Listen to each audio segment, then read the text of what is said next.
हाँ भाई, देखिए हमारे लेक्चर नंबर 2 के अंदर जो वेक्टर कैलकुलस का स्टार्ट कर रखा था, और पिछले लेक्चर में मैंने वेक्टर कैलकुलस के बारे में कुछ बताया था। कुछ डेफिनेशन जैसे अपन ने बात की थी कि क्रॉस प्रोडक्ट क्या होता है, डॉट प्रोडक्ट क्या होता है, मतलब सदिश गुणनफल अदिश गुणनफल के बारे में अपन ने डिस्कशन किया था। एक क्वेश्चन और लेते हैं और फिर अपन बात करते हैं यहाँ पर। जैसे कुछ से सिंपल सी बात थी, आप लोगों को बताया भी था मैंने, एक क्वेश्चन अपन ने सोल्व भी किया था। ठीक है, एक और क्वेश्चन मैं आपके सामने ले लेता हूँ, थोड़ा सा ध्यान दो तो आप। जनरली एक छोटा सा क्वेश्चन ले लिया जिससे आपको याद आ जाए टॉपिक। क्वेश्चन नंबर फर्स्ट ही ले लिया। r बराबर आपको दे दिया एफ है साइन टी आई cap plus k cos t जे कैप प्लस के टी के कैप। ये आपको क्या दे दिया? ये आपको दे दिया r वेक्टर। ध्यान देंगे आप लोग सभी और समझेंगे। जैसे आपसे क्या ज्ञात करना है, फाइंड द वैल्यू ऑफ, हमने किसकी? D r by D T की, और एक निकाल दिया जैसे D r by D T का परिमाण। दो मान आपको निकाल के देख लेते हैं, फिर आगे बढ़ जाते हैं। देखो सभी बच्चे, सबसे पहले तो आपको आर दे रखा है। आप लोगों को मैंने बताया था, पता हो तो याद करें। इक्वेशन जैसे हमने इसको सोल्व किया, सोल्व करने के लिए सबसे पहले तो आपके सामने है गिवन जो दे रखा है उसे लिखना होता है। देखिए आर बराबर क्या है? साइन टी आई कैप, फिर कॉस टी जे कैप, और फिर टी के कैप। ये आपको दे रखा है। आप यहाँ पर देखिए, मैं क्या करूँगा? डिफरेंशिएट करूँगा विथ रेस्पेक्ट टू क्या करूँगा? टी करूँगा, एंड वी गेट। बताइए D r by D T ज्ञात करूँगा तो क्या आएगा? इसका क्या होगा? देखो अलग अलग होगा ना, आप लोगों को पता है। तो इसका क्या हो गया? कॉस टी आई कैप, इसका हो गया माइनस के साइन टी जे कैप, और इसका हो गया के कैप। देख सकते हो आप लोग। आप लोगों से कह दिया जाए कि इसका क्या निकालिए, आप परिमाण निकालिए, तो D r by D T लिखूंगा। यहाँ पर हम बात करेंगे तो आएगा क्या? ध्यान से देखेंगे आप लोग। Cos square t plus k sine square t and plus 1। आपको पता है इसकी वैल्यू जो क्या है? D r by D t equal to root में ये हो गया 1 प्लस 1, अर्थात d r by D t जो आपको प्राप्त हुआ वो क्या प्राप्त हो गया? √2। देख सकते हो, बिल्कुल सा सिंपल सा प्रोसेस आपको पहले भी पिछले लेक्चर में भी बताया था, जिसके माध्यम से आपने क्वेश्चन किए थे। ठीक है भाई, इसे आप नोट कर ले। फिर इसके बाद अपन प्रमेय पर चलते हैं जो हमारे इसी यूनिट के अंदर है।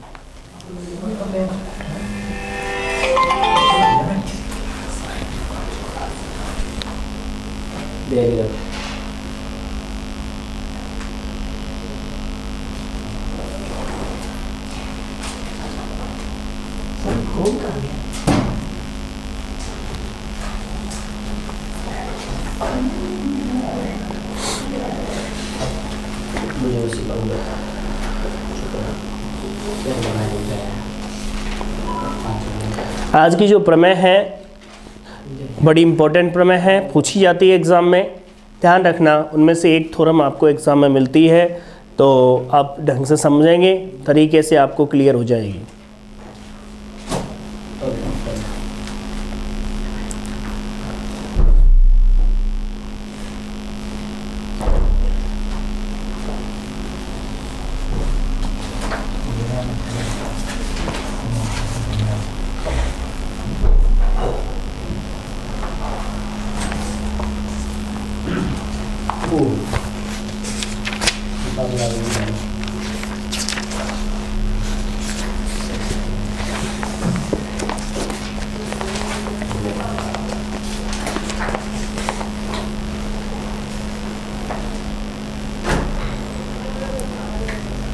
चले भाई,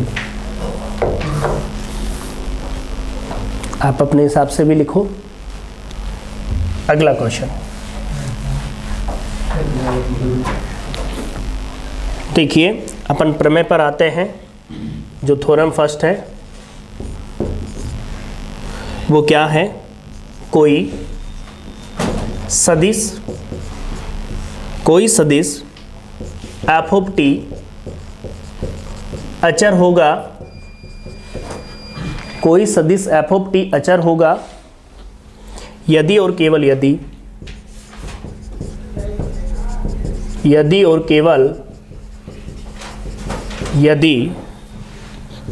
D F of T upon D T बराबर 0 हो। ध्यान से समझेंगे, तसल्ली से ध्यान देंगे बोर्ड पर थोड़ा सा।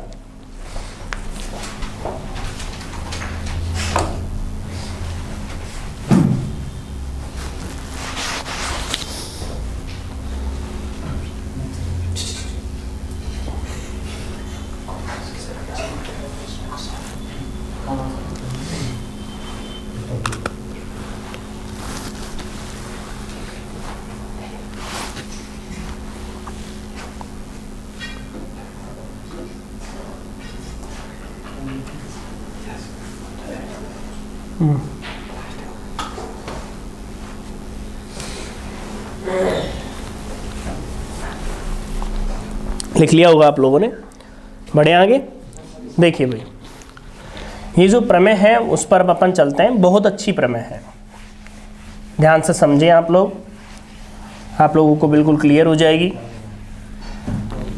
बोर्ड पर ध्यान देंगे सब बच्चे। देखिए कि df/dt बराबर क्या है 0। यदि f ऑफ t अचर होगा, तो कोई भी फंक्शन अचर होता है तो इसका मतलब क्या है, उसमें परिवर्तन क्या हो जाता है, 0। सिंपल सी बात है। तो सर्वप्रथम तो मैं क्या लेके चलूंगा कि f ऑफ t क्या होगा, कांस्टेंट फंक्शन होगा, और क्या सिद्ध करूंगा, df/dt बराबर 0। क्लियर सी बात है। तो सभी सुनिए बच्चे, ध्यान देंगे यहां पर। देखिए सबसे पहले मानता हूं मैं, प्रूफ करता हूं मैं इसको। तो देखिए सर्वप्रथम माना f ऑफ t एक अचर फलन है। हमें यही है ना कि f ऑफ t क्या है, कांस्टेंट फंक्शन है। और कांस्टेंट फंक्शन है तो आप लोगों को पता होगा हर हाल में कि उसका जो डेल एफ होगा, t समय में जो परिवर्तन है, मतलब डेल्टा समय में, t समय में जो चेंजेस आएगा उसमें वो क्या होगा, 0 होगा। तो f ऑफ t अचर है तो हर हाल में डेल एफ बराबर क्या होगा, 0। क्लियर सी बात है। ध्यान देंगे आप लोग, डेल एफ क्या है, डेल एफ है आपका कि डेल्टा टी समय में होने वाला परिवर्तन, किसके अंदर, एफ के अंदर। तो देखिए इक्वेशन नंबर फर्स्ट डाल दिया मैंने, क्लियर है आपके सामने। आप लोगों ने अवकलन की डेफिनेशन पढ़ी होगी कि df/dt बराबर क्या होगा, limit delta t tending to 0, del f by del मतलब df/dt होगा limit delta t tending to 0 del f by del t. यही तो लिखते हो आप लोग। आप बताइए कि जब समीकरण 1 में डेल एफ का मान 0 है तो क्या आ गया आपके पास, df/dt बराबर 0। पहला यही तो सिद्ध करना था हमको। क्या सिद्ध करना था, पहला हमको सिद्ध करना था कि यदि कोई फलन क्या है आपका, कांस्टेंट है, अचर है, तो हर हाल में वो df/dt क्या होगा, 0 होगा। क्लियर सी बात है। अब हमको क्या लेके चलना है भाई, अब क्या लेके चलना है बोर्ड पर ध्यान देंगे। अब हमको लेके चलना है कि f ऑफ t जो है उसका जो अवकलन है df/dt वो 0 है, और क्या सिद्ध करेंगे, फलन क्या होगा, अचर होगा। तो देखिए आप क्या लेके चल रहे हैं। तो देखिए बोर्ड पर विलोम, यहां ले लेता हूं विलोम दिया है। क्या दिया है कि df/dt बराबर क्या है, 0। मान लिया मैंने कि df/dt बराबर क्या है, 0। इक्वेशन नंबर 2 डाल दिया। बोर्ड पर ध्यान देंगे सब बच्चे, क्या बोला गया। अब क्या सिद्ध करना है हमको, ये बताइए। हमें सिद्ध करना है, अब हमें सिद्ध करना है कि f ऑफ t एक अचर या f ऑफ t अचर होगा। सिंपल सा बोल दिया हमने, f ऑफ t क्या होगा, अचर होगा। बताइए भाई, यही सिद्ध करना है ना। अब मैंने f ऑफ t कोई फंक्शन जो है आपका सदिश जो है माना होगा। यदि क्या हुआ, f ऑफ t क्या है आपका भाई, कोई जो वेक्टर होगा वो कैसा होगा, जैसे f1 of t i cap, f2 of t j cap और f3 of t k cap. मान लिया हमने। एक बात बताइए आप लोग, बोर्ड पर ध्यान देंगे, D F by D T, इसको कैसे लिखोगे? D by D T F1 of T I cap, F2 of T I cap J cap और F3 ऑफ टी के कैप। देख सकते हो? बताओ, D F by D T निकालेंगे तो D F by D T में एफ का मान रख दिया हमने। आपको पता होता है डिफरेंशियल अलग अलग हो जाता है। तो एक बात बताइए, D F by D T बराबर D F one by D T I cap, D F two by D T J cap और D F three by D T के कैप। एक बात बताओ, समीकरण नंबर 2 में D F by D T क्या दे रखा है? 0। तो बताइए समीकरण नंबर 2 से, समीकरण नंबर 2 से हो गया D F one by D T I cap plus D F two by D T J cap और D F three by D T के कैप बराबर क्या है? 0। आप लोगों ने पढ़ा होगा, एक बात याद करें कि जब आप F1 का, F2 का, F3 का डिफरेंशियल करते हो, मतलब उनका योग, अवकलनों का योग है ना, 3 संख्याओं का आपका अवकलनों का योग जैसे 0 है, D F one by D two, D F two by D T और D F three by D T बराबर 0 है। एक बात बताओ, कब पॉसिबल है 0? जब ये तीनों ही 0 होंगे। आई कैप, जे कैप, के कैप के गुणांक यदि तीनों के तीनों 0 होंगे तो ही 0 पॉसिबल ना है। एक भी नॉन 0 हुआ तो पॉसिबल नहीं है। सिंपल सी बात है। तो इसका मतलब क्या हुआ? इसका मतलब ये हुआ कि यह तभी संभव है, यह तभी संभव है जब D F one by D T बराबर D F two by D T बराबर और D F three by D T बराबर क्या हो? 0 हो। एक बात बताओ, जब F1 कांस्टेंट है, F2 कांस्टेंट है, अरे किसी का अवकलन 0 आ रहा है, इसका मतलब क्या है? वो अचर है। तो F1 अचर है, F2 अचर है, F3 अचर है, तो बताओ f ऑफ टी सदिश अचर नहीं हो गया क्या? हो गया ना। तो क्या बोलूंगा मैं?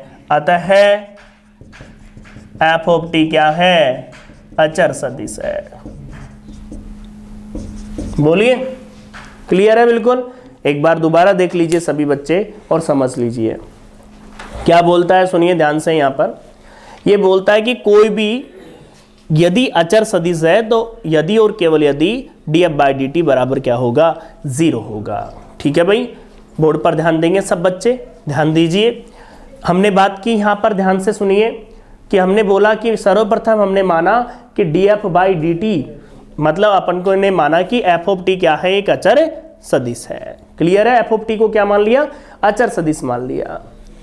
अचर सदिश है तो डेल्टा टी समय में परिवर्तन जो होगा वो डेल्टा एफ क्या होगा? 0 होगा। आप लोगों ने देखा होगा यहाँ पर कि D F by D T, हमको क्या सिद्ध करना है यहाँ पर? D F by D T बराबर 0। D F by D T क्या होता है? आपको पता है D F by D T मैंने जो लिख रखा है ये है। डेल एफ का मान बताइए क्या हो गया? समीकरण नंबर 1 से 0 हमने पुट कर दिया। तो बताओ D F by D T क्या हो गया? 0। तो पहला प्रूफ हो गया। दूसरे वाले के लिए बात की मैंने कि मैंने बोला कि दिया हुआ है हमको क्या कि D F by D T बराबर क्या है? 0। हमें क्या करना है सिद्ध कि एफ ऑफ टी क्या होगा? एक कांस्टेंट वेक्टर होगा, अचर सदिश होगा। तो एफ ऑफ टी को सदिश रूप में लिख लिया, जैसे F1 T I cap, F2 T J cap, F3 T के कैप। क्लियर सी बात है। आप लोगों ने देखा होगा D F by D T जब ज्ञात करेंगे तो क्या लिखोगे? इसका मान रखोगे। तो आपने देखा समीकरण नंबर 2 से इसको 0 करोगे तो तीनों आई कैप, जे कैप, के कैप तीनों के गुणांक 0 होंगे, तभी पॉसिबल है ये 0। इसका मतलब ये हुआ कि F1 कांस्टेंट है, F2 कांस्टेंट है, F3 कांस्टेंट है, तो बताइए कुल सदिश क्या हो गया? अचर हो गया। क्लियर है? बिल्कुल। तो पहले इसे नोट कर ले, फिर आगे बढ़ेंगे अपन।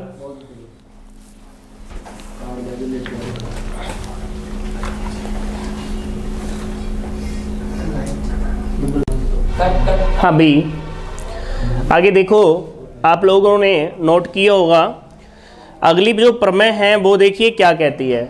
सब बच्चे ध्यान देंगे। अगली थ्योरम देखिए।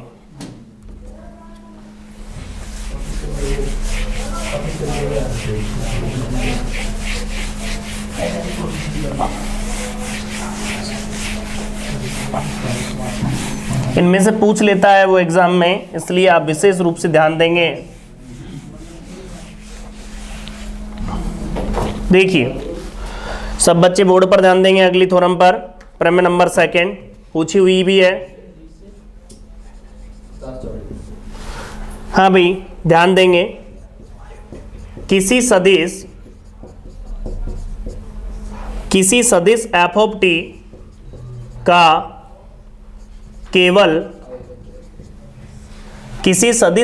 टी का केवल परिमाण अचर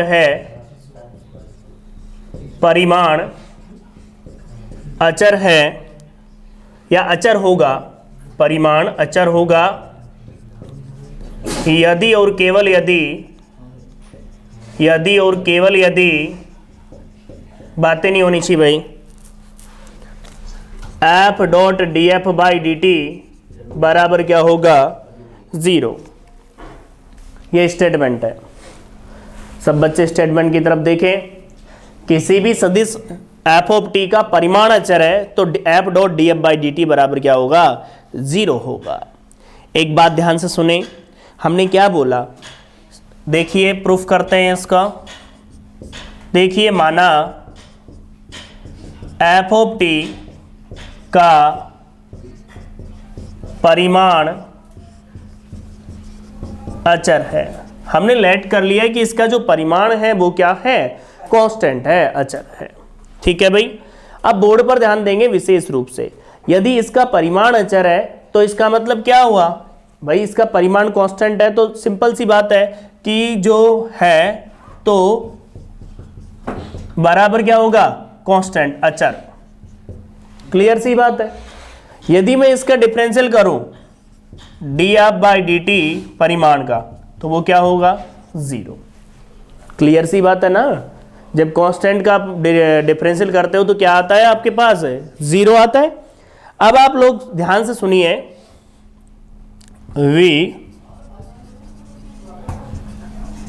हम जानते हैं, क्या जानते हैं वो सुनिए ध्यान से, कि एफ डॉट एफ को लिख सकते हैं हम क्या, मोड ऑफ एफ स्क्वायर लिख सकते हैं ना।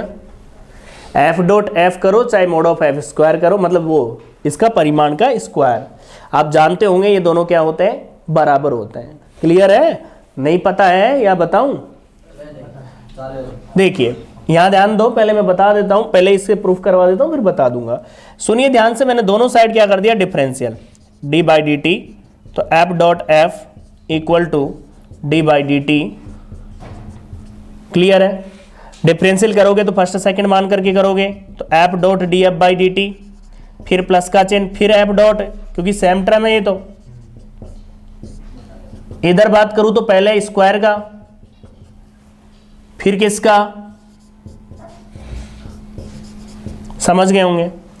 ये देखो ये भी 2 टाइम्स हो गया, 2 f dot D F by D t equal to 2 f d by D T और F.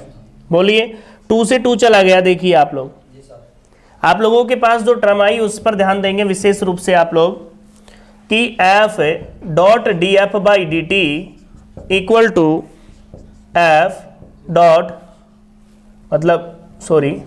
D f by d t. बोलिए समीकरण नंबर क्या डाल दो, इसको 2 डाल दो।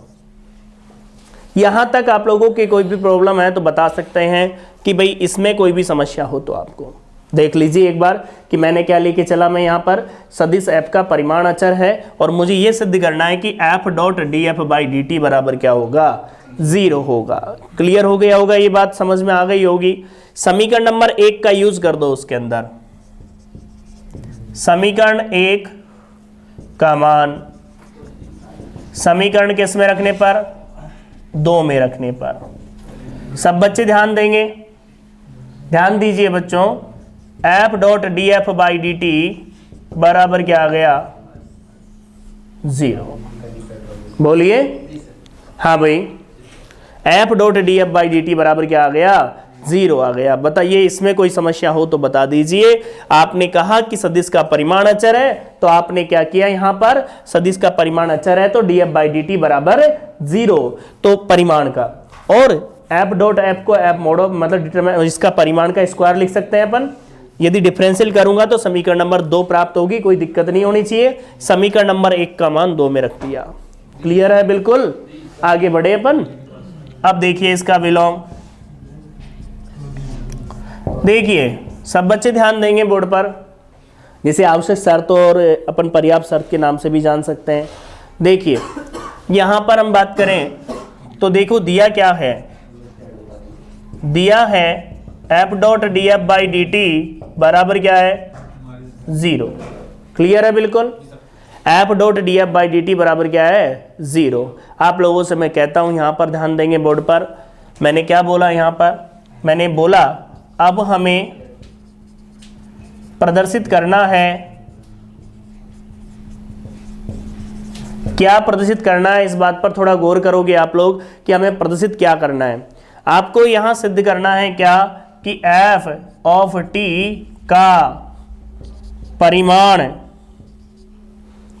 एफ ऑफ टी का परिमाण अचर होगा। तो हमें सिद्ध करना है कि अचर होगा। सिंपल सी बात है।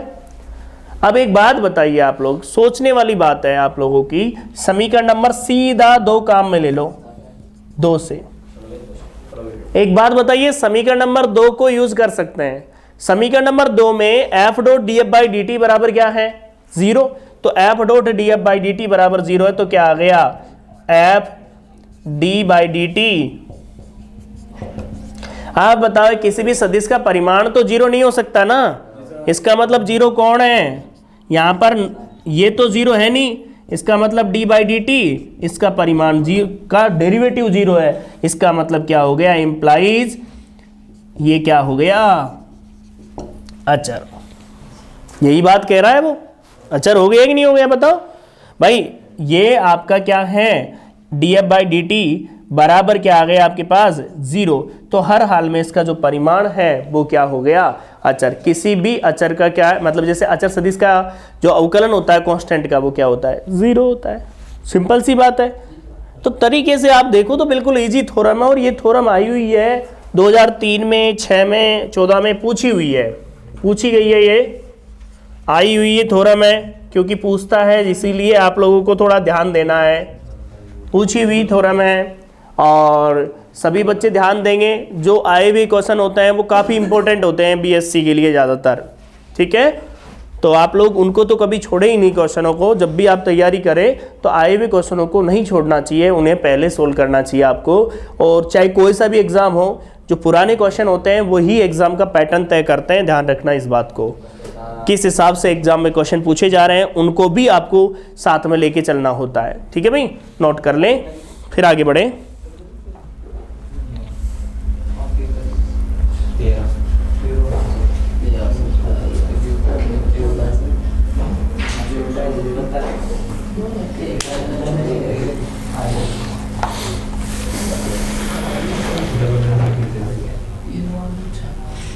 योगी रुक जाओ।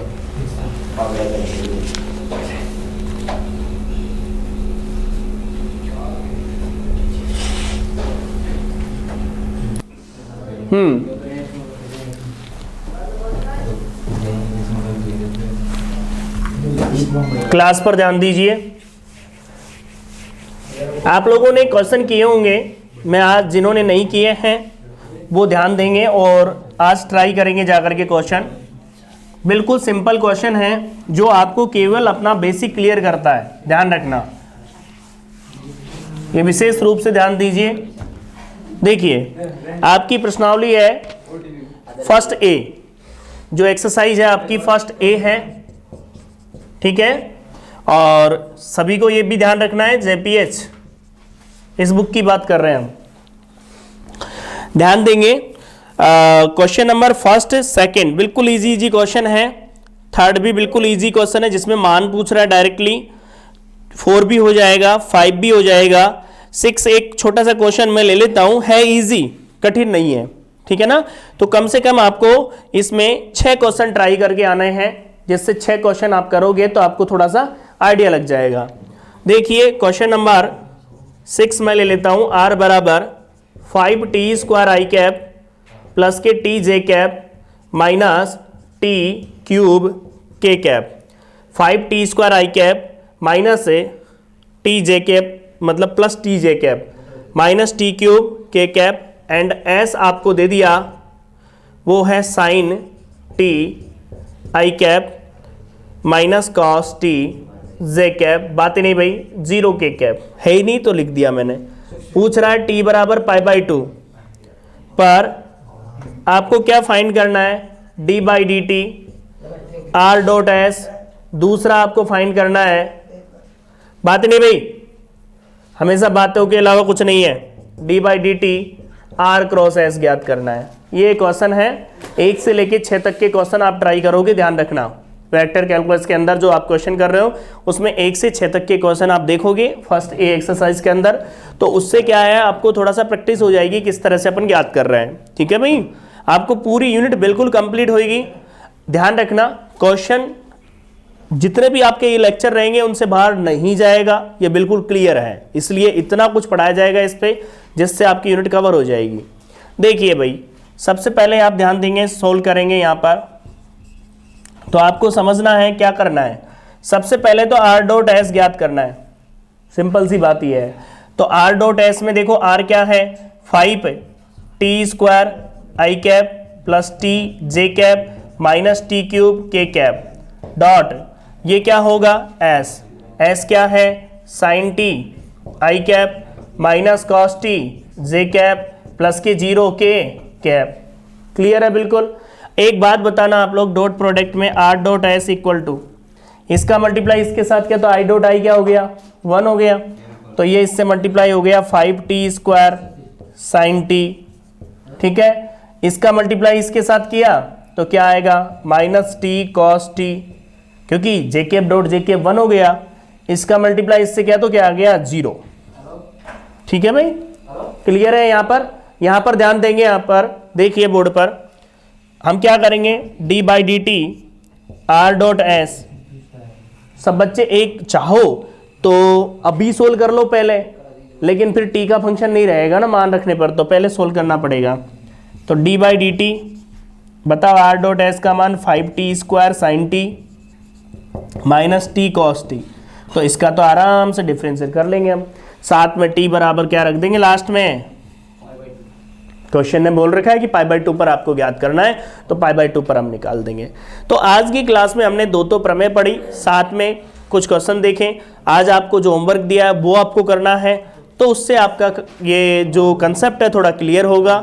ठीक है भाई, और आप लोगों का एक ही है कि आप लोग यदि पढ़ लेते हो तो, क्योंकि कई जगह क्या होता है जैसे आपने देखा है कि टाइम नहीं रहता है तो सिलेबस नहीं हो पाता, तो कई जगह क्या है लास्ट 5वीं यूनिट छोड़ दी जाती है या 5वीं यूनिट नहीं होती, कई कॉलेजों में मान लो रह जाती है, तो वो बच्चे भी पढ़ सकते हैं, तो 5वीं यूनिट भी कवर हो जाएगी, तो आप लोगों के कंप्लीट पेपर क्लियर हो जाएगा आपका। ठीक है भाई, क्लियर है। आज के लिए इतना ही है, थैंक यू।